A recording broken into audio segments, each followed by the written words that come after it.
आपको अलग अलग जगहों पर घूमना पसंद है, या फिर क्या आपको सोलो ट्रिप करना पसंद है?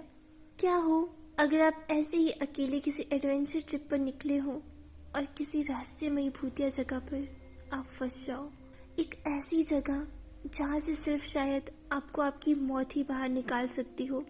हेलो दोस्तों, स्वागत है आप सबका एक सच्ची दिल दहला देने वाली भूतिया कहानी के साथ। हमारी आज की कहानी है नील की। नील छत्तीसगढ़ का रहने वाला एक इंजीनियर है जिसे घूमना बहुत ज़्यादा पसंद है।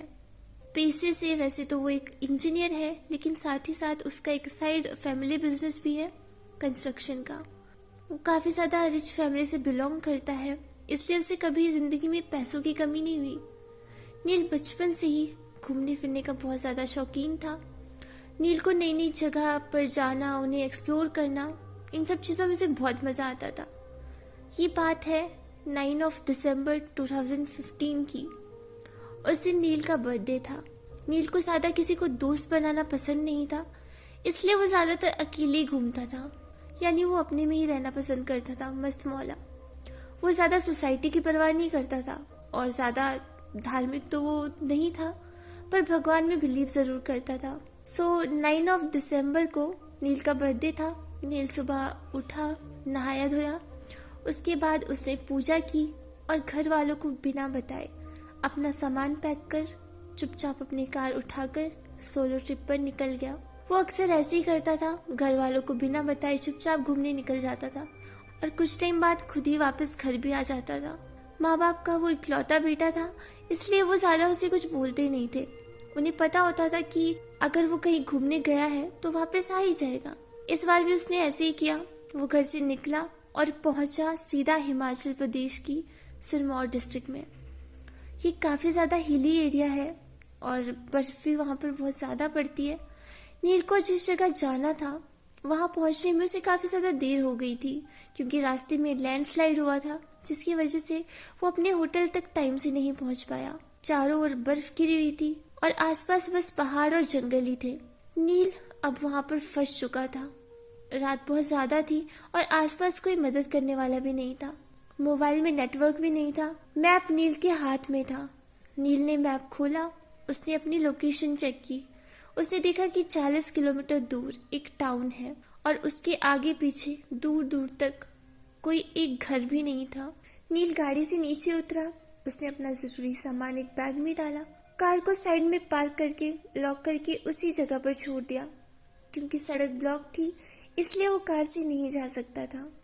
अपना बैग उसने पीठ पर बांधा और टॉर्च लेकर जंगल के रास्ते से आगे बढ़ने लगा। रात के करीब 12 बज चुके थे। जंगल बहुत ज़्यादा घना और सुनसान था। रात के अंधेरे में बर्फ पूरी चमक रही थी। ठंड भी बहुत ज़्यादा थी, पर नील आगे चलता ही रहा। वो बार बार मैप से डायरेक्शन चेक करके आगे बढ़ रहा था। नील लगभग 5 किलोमीटर चलकर आगे बढ़ चुका था और वो बहुत ज़्यादा थक भी चुका था। रात का लगभग 1 बज चुका था। नील थककर एक पुराने पेड़ के नीचे बैठ गया। वो पेड़ बहुत ज़्यादा बड़ा था। उसने सोचा कि अभी वो कुछ देर तक वहीं रुकेगा और फिर दोबारा चलना शुरू कर देगा। उसने अपनी आंखें बंद की और कुछ सोचने लगा। उसे नींद पड़ जाती है और वो सो जाता है। कुछ देर बाद उसकी नींद खुलती है और वो हड़बड़ा के एकदम से उठकर अपना फ़ोन चेक करता है। वो टाइम देखता है तो रात के 2:30 बज चुके थे। वो इधर उधर देखता है तो उसकी नज़र सामने दूर एक पहाड़ी पर पड़ती है जहाँ पर लाइट चमक रही थी। वो उसे देखकर बहुत ज़्यादा खुश हो जाता है। वो अपना सामान उठाता है और उसी डायरेक्शन की ओर आगे बढ़ने लगता है। करीब आधे घंटे बाद वो इस पहाड़ी पर पहुँचता है। नील सामने देखता है तो वहाँ पर एक छोटा सा गाँव था जिसमें करीब 10 या 15 घर होंगे। घर बहुत ही ज़्यादा छोटे और ओल्ड पहाड़ी स्टाइल के थे। वो घर पत्थर और लकड़ी के बने हुए थे, जैसे कि अक्सर होते हैं पहाड़ों में घर, जिनके दरवाजे और खिड़कियाँ बहुत ज़्यादा छोटी छोटी थी। नील गांव के करीब पहुंचकर एक बार मैप खोलकर देखता है। उसने देखा कि इस गांव का मैप पर कोई नाम ही नहीं था, ना ही लोकेशन थी। तो नील ने सोचा, छोटा गाँव है इसलिए शायद मैप पे इसकी लोकेशन नहीं है। छोड़ो, मुझे उससे क्या, मुझे रात बिताने के लिए जगह चाहिए थी और वो मुझे आखिरकार मिल ही गई। नील को बहुत जोरों की भूख लग रही थी। वो इतना दूर चल के आया था, इसलिए बहुत ज़्यादा थक भी गया था। वो जल्दी से गांव के एक घर के बाहर जाके खड़ा हो गया और दरवाजा खटखटाने लगा। दरवाजा खुलता है और नील देखता है कि सामने एक बहुत ज्यादा सुंदर लड़की खड़ी थी, जिसके बहुत लंबे लंबे सुंदर बाल थे और वो बिल्कुल किसी परी की तरह लग रही थी। उस लड़की के कपड़े बहुत ओल्ड स्टाइल लग रहे थे। नील उसे देखकर उसे देखता ही रह गया। तब वो लड़की अपनी लैंग्वेज में कुछ बोलती है जो नील को समझ ही नहीं आया, पर वो जान चुका था कि लड़की उससे क्या कहना चाहती है। वो उस लड़की से बोलता है, जी मैं यहाँ बहुत दूर से घूमने आया था, रास्ता बंद था तो यहाँ तक मैं पैदल ही चल के आया हूँ। अगर आज रात यहाँ रुकने के लिए कोई जगह मिल जाती तो। उसके इतना बोलते ही वो लड़की अपने घर के अंदर चली जाती है और अंदर से एक लैंप लेकर बाहर आती है और फिर नील को अपने पीछे आने का इशारा करती है। नील उसके पीछे पीछे चलता है। वो नील को एक घर दिखाती है जो उस गाँव से थोड़ा ऊपर अकेले में एक छोटी सी पहाड़ी के ऊपर था और उसके अंदर नील को भेज देती है।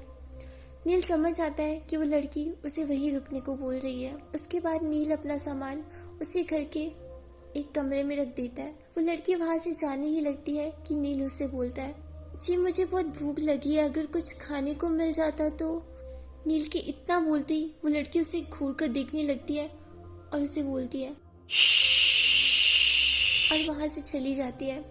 नील को ये देखकर बहुत बुरा लगता है और अजीब भी कि मैं इससे खाना मांगा और ये मुझे छुप कर आ रही है। नील ने सोचा खैर छोड़ो, रात काटने की जगह मिल गई, इतना ही काफी है। पर उसे उसका बर्ताव जरा पसंद नहीं आया। उसने अपना फोन देखा तो उसमें अभी भी नेटवर्क नहीं था। उसने टाइम देखा तो 3 बज चुके थे। वो वहां पर एक खाली पड़े बिस्तर में बैठ जाता है और उस गांव की तरफ देखने लगता है। गांव बहुत अजीब लग रहा था। गांव में लाइट ही नहीं थी। पूरा गांव बिल्कुल सुनसान और डरावना सा लग रहा था। पूरे गांव में एक अजीब सा सूनापन था। नील को नींद भी नहीं आ रही थी। उसे वहां पर अजीब सी घबराहट हो रही थी और वो घबराहट बढ़ती जा रही थी। ठंड बहुत ज्यादा थी। नील ने सोचा कि लड़की को आग जलाने के लिए बोल देता हूँ। खाना नहीं दिया लेकिन कम से कम आग तो जला ही सकती है। पर अब वो लड़की वहां से जा चुकी थी। नील की दोबारा उससे बात करने की हिम्मत ही नहीं हो रही थी। पर ठंड इतनी ज्यादा थी कि उससे रुका नहीं गया और वो उसके घर की तरफ चल पड़ा। उसने जब सामने देखा तो उसकी आंखें फटी की फटी रह गई। उस गांव के जितने भी लोग थे वो एक जगह इकट्ठा हो गए थे। उन लोगों का पहनावा बहुत अजीब सा और ओल्ड स्टाइल था, बहुत ही ज्यादा पुराने तरीके का। और वो अचानक से जोर से रोने लगे और चिल्लाने लग गए। ये सब देखकर नील डर जाता है। नील उनसे कुछ ही दूर खड़ा था पर उसने देखा कि ऊपर से पहाड़ का एक बड़ा टुकड़ा आकर उस गांव पर गिर जाता है और सब लोग उसके नीचे दब जाते हैं। पूरा का पूरा गांव अब पहाड़ के नीचे दब चुका था, पर नील वहीं के वहीं खड़ा था, जैसे मानो वो वहां पर पूरा जम गया हो। नील को कुछ समझ ही नहीं आ रहा था कि वो क्या करे। वो जोर जोर से चिल्लाया। वो उन्हें पागलों की तरह मिट्टी हटाकर बचाने की कोशिश कर रहा था, लेकिन एक सेकंड में देखते ही देखते सब गायब हो जाता है, जैसे मानो वहां पर कुछ था ही नहीं। नील को एक और झटका लगा और वो बहुत बुरी तरह से घबरा गया। उसे समझ नहीं आ रहा था कि आखिर हो क्या रहा है। वो पहाड़ उसके ऊपर क्यों नहीं गिरा और सिर्फ उन गांव वालों के ऊपर ही क्यों गिरा, जबकि वो उनके पास में ही था, काफी ज्यादा करीब था। और वो गांव वाले उस पहाड़ की तरफ देख के इतना जोर से क्यों चिल्ला रहे थे। अगर उनको पता था कि वो पहाड़ गिरने वाला है तो वो वहां से हटे क्यों नहीं। अब उस जगह से पूरा का पूरा गांव गायब था और वहां पर सिर्फ पत्थर ही पत्थर थे। पीछे मुड़कर देखता है कि वहां पर वो घर जो उसे रहने के लिए दिया गया था, वहां पर बहुत बड़े बड़े पत्थर थे जिनके ऊपर उसका सामान रखा हुआ था। अब वहां से भी वो घर गायब हो चुका था। अभी नील उन पत्थरों की तरफ ही देख रहा था और कुछ सोच ही रहा था कि अचानक से लोगों के चिल्लाने की आवाजें आना शुरू हो जाती है और वो देखता है कि उस जगह से कुछ दूर गांव के वो लोग बहुत ही भयानक रूप धारण कर चुके थे और वो उसकी तरफ घूर रहे थे, जैसे मानो उसको कच्चा खा जाएंगे। नील वही जंगल के रास्ते से पूरा जोर लगाकर भागता है और भागते भागते वो इतना ज्यादा थक जाता है कि रास्ते में ही गिरकर बेहोश हो जाता है। अगले दिन करीब 4 बजे शाम को उसकी नींद खुलती है और एकदम से घबरा कर उठता है। उसे देखा कि अब वो किसी के घर में था। वो बेड से फटाफट उठा और कमरे से बाहर निकला। उस कमरे के बाहर एक हॉल था जिसमें एक बूढ़ी औरत और एक बूढ़ा आदमी बैठा हुआ था। वो उनसे पूछता है, मैं यहाँ कैसे? मैं तो गांव में भागा बेहोश, वो पहाड़ गिर गया, कहीं मैं पागल तो नहीं हो गया? नहीं नहीं, मैं पागल नहीं हूँ। तब वो बूढ़ा आदमी उसे कुर्सी पर बिठाता है और नील को बोलता है, बेटा घबराओ मत, अब तुम सुरक्षित हो, मैं तुम्हें सब बताता हूँ, पहले शांत हो जाओ। वो बूढ़ा आदमी नील को शांत करवाता है और उससे सारी बात पूछता है। वो बूढ़ा आदमी बिल्कुल ध्यान से नील की सारी बातें सुनता है और फिर बोलना शुरू करता है, बेटा तुम पागल नहीं हो, तुम जिस जगह पर गए थे उसका नाम कुंथा है या था। उस जगह पर एक छोटा सा गांव था। एक रात 2 बजे के करीब अचानक से पहाड़ खिसक कर उस गांव के ऊपर आ गिरा और वो पूरा का पूरा गांव तबाह हो गया। पहाड़ गिर जाने की वजह से सारा गांव उसके नीचे दब गया था। ये घटना करीब 60 साल पुरानी है। उस गांव में लगभग 100 आदमी, बच्चे और औरतें थी। साथ ही साथ उनके पालतू पशु भी थे। वो सब के सब उस घटना में मारे जा चुके थे। अचानक से इतने ज्यादा लोगों की मौतें हुई कि उनकी आत्मा को आज तक मुक्ति नहीं मिली और वो वहीं भटकती रहती है। फिर वो बूढ़ा आदमी एक लंबी सांस भर के बोलता है, मुक्ति मिलती भी तो कैसे, कोई उनका क्रियाकर्म करने वाला बचा भी तो नहीं था। वो गाँव तुम्हें नक्शे में इसलिए नहीं मिला क्योंकि अब वो उस जगह पर है ही नहीं। मैं सुबह जब डेयरी से दूध लाने गया था तो तुम मुझे रास्ते में बेहोश पड़े मिले। कुछ लोगों की मदद से मैं तुम्हें अपने घर पर ले आया। मैं तो तुम्हें देखकर ही समझ गया था कि तुम यहाँ के तो नहीं हो, तुम कहीं बाहर से आए हो। ये पूरी बात सुनकर नील को समझ आ जाता है कि रात को वो सब घटनाएं क्यों हो रही थी। वो उन बूढ़े अंकल आंटी को थैंक यू बोलता है और वहीं से अपने घर वापस आ जाता है। वापस आकर वो सारी घटना अपने घर वालों को बताता है और वो अपनी माँ से कहकर उन लोगों की आत्माओं की शांति के लिए घर पे पूजा रखवाता है। नील इंटरनेट पर भी उस गांव के बारे में सर्च करता है, लेकिन अनफॉर्चुनेटली उसके हाथ वहां पर कुछ भी नहीं लगता। नील बताता है कि वो उसकी जिंदगी की सबसे ज्यादा डरावनी घटना थी जिसे वो जीती जी कभी भी नहीं भूल पाएगा। सो ये फ्रेंड्स, ये थी हमारी आज की सच्ची भूतिया कहानी। आई होप आपको पसंद आई होगी। अगर पसंद आई हो तो प्लीज वीडियो को लाइक करना, शेयर करना और हाँ, चैनल को जरूर सब्सक्राइब करना। तो मिलते हैं नेक्स्ट वीडियो में एक ऐसी ही सच्ची डरावनी कहानी के साथ। तब तक के लिए अपना ध्यान रखिएगा। Bye bye.